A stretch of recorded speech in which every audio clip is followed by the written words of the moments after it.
Hey guys, আমি তোমাদের PG. Welcome back to another blog. আজকের এই ব্লগটা অনেকদিন আগের হলেও এই স্মৃতিটা আমার কাছে খুবই স্পেশাল। কারণ আমার এই ব্লগ ভিডিওটা ছাড়তে দেরি হলো, কারণ আমার মোবাইলে ক্লিপগুলো ছিল না।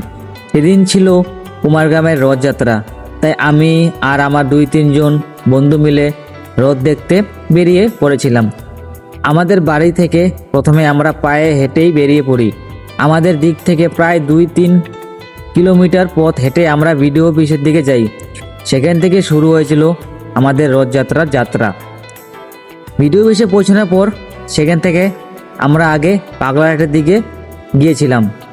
তারপর আবার সেখান থেকে ফিরে কুমারগ্রামের দিকে আসি, কারণ মূল যাত্রার পরিবেশটা কুমারগ্রামই ছিল। যত সামনে এগোচ্ছিলাম ততই মানুষের ভিড় বাড়ছিল। রাস্তার দুই পাশে শুধু মানুষ আর মানুষ। সবাই রথ দেখতে যাচ্ছে, কারো মুখে হাসি, কারো হাতে মোবাইল, কেউ ছবি তুলছে, কেউ ভিডিও করছে। পুরো পরিবেশটাই ছিল উৎসবের আনন্দে ভরা। অবশেষে আমরা কুমারগ্রামের রথের কাছে পৌঁছে গেলাম। সেখান থেকে দেখি বিশাল ভিড়, চারিদিকে মেলা বসেছে, নানা রকম দোকান, খেলনা, আনন্দ করছে। অনেকেই নাচছিল, ঢাক ঢোল বাজছিল, ব্যাংবাট্টি বাজছিল, আর সবাই মিলে ভক্তি ভরে রথ টানছিল। এত মানুষের ভিড়ের মধ্যেও পুলিশ কর্মীরা খুব সুন্দরভাবে পরিস্থিতি সামলাচ্ছিল, যাতে কারো কোনো সমস্যা না হয়। আমরা সেই আনন্দের অংশ হয়ে একবার রথ টানলাম। তারপর মানুষের সঙ্গে হেঁটে হেঁটে কুমারগ্রামের দিকে এগাতে লাগলাম।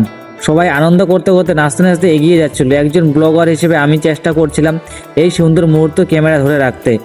যখন রথ কুমারগ্রামে পৌঁছলো তখন আমি ভাবলাম উপর থেকে পুরো দৃশ্যটা দেখলে আরও ভালো লাগবে। তাই আমি ছাদে উঠে গিয়েছিলাম। উপরে দাঁড়িয়ে যখন নিচের দিকে তাকালাম তখন শুধু মানুষ আর মানুষ। এত বড় ভিড় দেখে সত্যি অবাক হয়ে গিয়েছিলাম। সেখান থেকে পুরো রথযাত্রার সুন্দর দৃশ্য ক্যামেরায় ধারণ করলাম। ভিডিও করা শেষ করে আমরা বাড়ির উদ্দেশ্যে রওনা দিলাম, কিন্তু ফেরার পথে একটা ছোট দুর্ঘটনা ঘটে গেল। আমার পায়ে একটা গজাল বা পিন পড়ে যায়।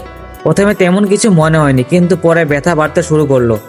রাত প্রায় 9টার দিকে আমি হসপিটালে গেলাম। ডাক্তার দেখানোর পর নিরাপত্তার জন্য টিটেনাস ইঞ্জেকশন নিলাম। তারপর বাড়ি ফিরে বিশ্রাম নিলাম। যদিও শেষে একটা ছোট দুর্ঘটনা ঘটেছিল, তবুও রথযাত্রার আনন্দ, বন্ধুদের সঙ্গে কাটানোর সময় আর এত সুন্দর মুহূর্তগুলো আজও মনে আছে। এই ব্লগটা আমার কাছে শুধু একটা ভিডিও নয়, অনেক সুন্দর স্মৃতির একটা অংশ। আশা করি তোমাদের ভালো লাগবে।